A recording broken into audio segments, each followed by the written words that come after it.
Well, good morning and praise the Lord. It is a day that He has made. This was probably the most important thing I've ever said or ever discussed or ever thought of. What I'm trying to get you guys to understand is by breaking the lies that we've all been led to believe our whole lives is the only way that we can start seeing the truth of what this world's all about. Satan plays a long game. Follow along and you may help a friend. Or you can go home and laugh at me. I don't care. Here's the deal. Satan sets a lie and moves on to the next one. He builds upon each lie to set you into seeking something other than God through His Word. Every one builds on the next one. And what he's trying to do is get back to the Tower of Babel, where he usurps God's authority by building a tower which is taller than the flood that God could produce. That was what the Tower of Babel was about. Now, so he started this a while back. Like I said, Satan plays a very long game. God said the sun stood still, and Satan said, he actually used Hollywood and made a movie that said the earth stood still. Now what I mean is, if you don't understand, Satan loves the number 6. The world's tilt, they tell you, is 23.4 degrees, but on the 90-degree scale, that makes it at 66.6 degrees. So, it's just, he shows you what he's doing, and you just have to buy into it. And it's on and on and on and on. God said he created the world. Satan said the world evolved. God said he spoke, and the world was. Satan says the Big Bang created the world. So, he's been doing this. So, what I'm trying to get y'all to understand is the opportunity that this cold has given us to portray the truth. In other words, if you go around and tell someone that we didn't go to the moon, go watch the astronauts and whatever and all that stuff, oh man, I'm too smart to believe lies like that. And why would they even lie about that? I get it. I went through it. And I had to go through it so I could explain this and have patience with y'all.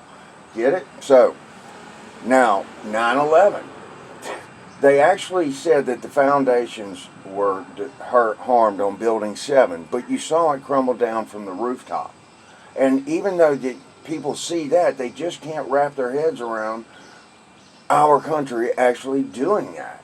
And I just don't understand, even though they see it with their eyes and like, well, that just don't make sense. They can't conceive of something being so corrupt. I call it the innocent mind factor. We cannot conceive of the massive lies that we just assume that no one would do that. And why would they?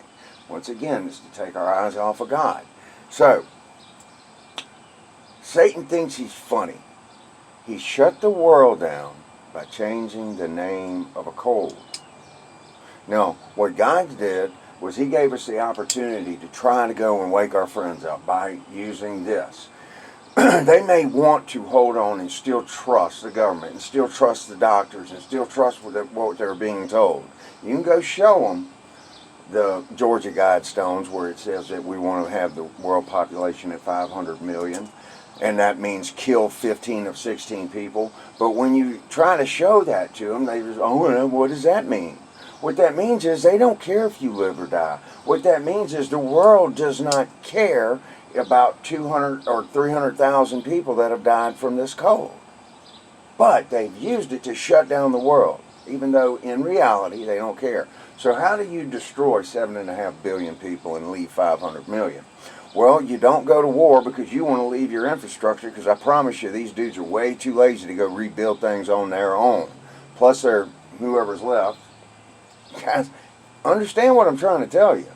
This isn't about breaking down all this conspiracy and all this stuff. I'm just trying to use this opportunity for you to look around and understand that nothing is going on in your world. Now, but I knew somebody. That's what the COVID-19 game was about. Go watch it. Understand what I'm trying to get through to you.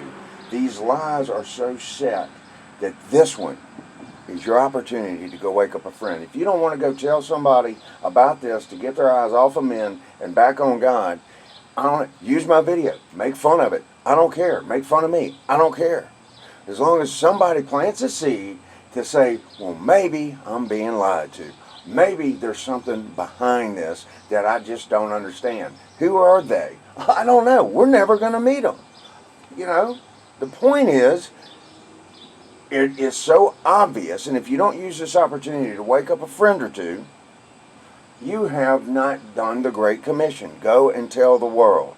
Go and tell the world. If you can't do that, man, come on. Guys, share this video. The Lord loves you. And He gave me this. And like I said, I always start my day with, what do you want me to know, God? And today He used this, and I hope it makes sense. It's John 5, and it's verse 44. How can you believe which receive honor one of another, and seek not the honor that comes from God only? Do not think that I will accuse you to the Father.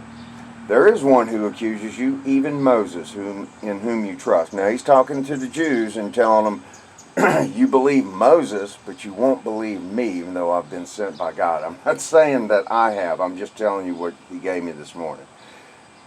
For had you believed Moses, you would have believed me, for he wrote of me. Meaning Moses told everybody that Christ was coming, and even though he was there in front of them performing these miracles, they still wouldn't believe. But if you believe not his writings, Moses' writings, how shall you believe my words? Guys, God loves you. God bless you. Don't pass this opportunity up to wake people up.